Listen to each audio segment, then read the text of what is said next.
বিষ্ণুপুর জেলা হসপিটালের সুপরিচিত শিশুরোগ বিশেষজ্ঞ ডক্টর দীনবন্ধু সাহানা গত সপ্তাহে একটি বিষ্ণুপুর জেলা হসপিটালে বিরল রোগের উনি চিকিৎসা করেছেন এবং বাইরে থেকে পেশেন্টকে ইনজেকশন এনে দিয়েছেন। তো আমরা এই স্যারের কাছে জেনে নেব যে এই রোগটি কী, এই রোগটির উপসর্গই বা কী, আর এই রোগটি ডাক্তারবাবু কীভাবে নির্ণয় করলেন আমাদের বিষ্ণুপুর হসপিটালে। স্যার যদি একটু কিছু বলেন। নমস্কার। নমস্কার স্যার। রোগটির নাম কাওয়াসাকি ডিজিজ। রোগটি একেবারে বিরল নয়, কিন্তু আনকমন। বরং রোগটা কিছু ক্ষেত্রে আনডায়াগনোসড হয়ে থেকে যায়, কিন্তু একেবারে বিরল নয়। কিন্তু আনডায়াগনোসিসের জন্য রোগটি সম্বন্ধে সচেতনতা আমাদের সমাজে কম। রোগটি প্রথম আবিষ্কার হয়েছিল জাপানে 1967। ডক্টর তোমিসাকু কাওয়াসাকি, ওনার নাম অনুসারেই এই রোগের নাম কাওয়াসাকি ডিজিজ। তো রোগটাই কি হয়, রোগটিতে জ্বর কমতে থাকে না, 5 দিন বা তার বেশি ধরে জ্বর আসতেই থাকে।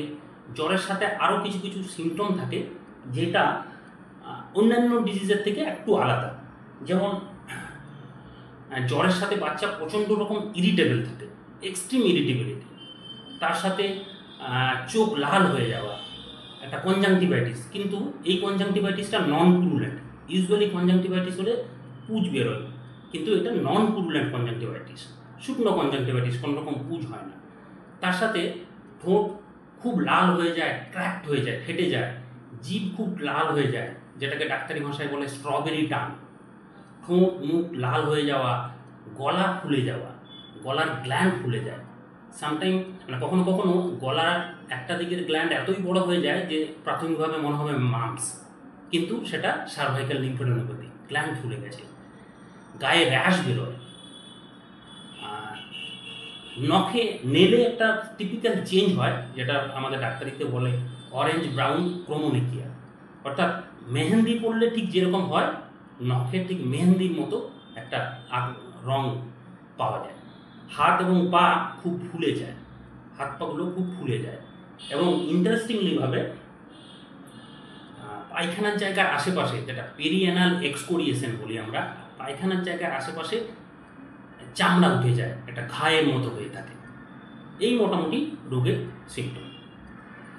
স্যার, এই রোগের থেকে মুক্তি পেতে গেলে পরিবার বা যারা বাবা মা আছে বাচ্চার শিশুর, এদের সচেতনতার কি স্যার কী প্রয়োজন? সচেতনতা বলতে ধরুন আপনার বাচ্চার জ্বর 5 দিন পেরিয়ে গেছে, জ্বর কমছে না, অবশ্যই ডাক্তারের সাথে যোগাযোগ করুন।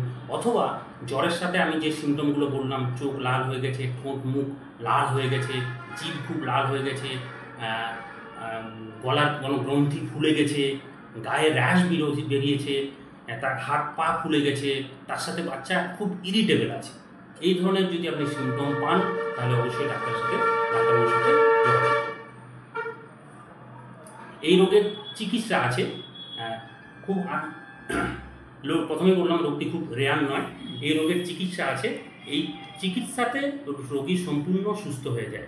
এই রোগের চিকিৎসা হচ্ছে IVIG, অর্থাৎ ইন্ট্রাভেনাস ইমিউনোগ্লোবুলিন। এই ইঞ্জেকশন দিতে হয়। ইউজুয়ালি আমরা 2 গ্রাম পার কেজিতে দিই। এই ইঞ্জেকশন 18 থেকে 20 ঘন্টা ধরে চালাতে হয়। তো বিষ্ণুপুর হাসপাতালে এই ধরনের ইঞ্জেকশন তখন ছিল না। তো আমি যে সুপার স্যারকে বলে আমরা বাঁকুড়া থেকে সেই ধরনের ইঞ্জেকশন আনিয়ে ব্যবস্থা করে ওই পেশেন্টকে দেওয়া হয়েছে। 18-20 ঘন্টা পরে বাচ্চার জ্বর কমে গেছে, সুস্থ হয়েছে, বাচ্চা সুন্দরভাবে বাড়িতে গেছে। ধন্যবাদ স্যার, এটা শিশুর প্রাণ বাঁচানোর জন্য, এবং এভাবেই সমাজের পাশে, গরিব মানুষের পাশে থাকুন, এটাই আমরা চাইব। Thank you. আমাদের ধর্মই হলো মানব সেবা, মানব সেবা নিশ্চিতভাবে করে যাবো। থ্যাংক ইউ স্যার, ধন্যবাদ।